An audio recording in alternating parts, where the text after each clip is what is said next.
एंता बतरा बुरो तुंटे रांधली जे घर लग तो चाटी चाटी खाई ने रे बुआ सब साफ कर ली तो हरबरा सा केंदा तुमको मान को भी बतुचे केंदा करी बना लीजिए। तो पहला एडा में धुई धुआ पकाली आउ तापरे कि एडा तो भल से धुई नमा 2-3 थर सुखाला बुरु गे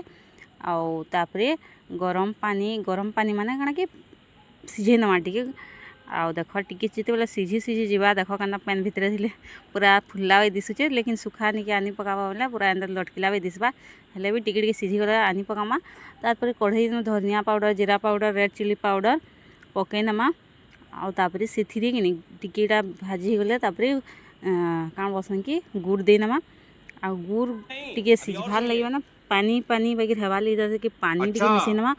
पानी मिसई नमा बेला देख टिके माने सिझी पारबा माने गुड़टा टिके पिघली पारबा तापरे जिते बेले पैन पूरा एंदा फुटबा सेथिरे एटा के बुरुगे सबुगे जहाँ धुई थिना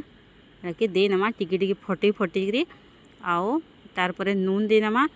आर तारपरे जीरा के टिके भाजी पकामा कंचा जीरा के टिके और सेटा के पाउडर बनी पकामा तापर पाउडर बनी सारला परे तार ऊपर टिके टिके दे दमा तापरे तो एटा के घाटी नमा तापरे जेम सेंट आसबा जे तुमका सेंट ही भात खीरे बरे बुआ पूरा आचार बैलावा तो थोड़े जरूर ट्राई करबो।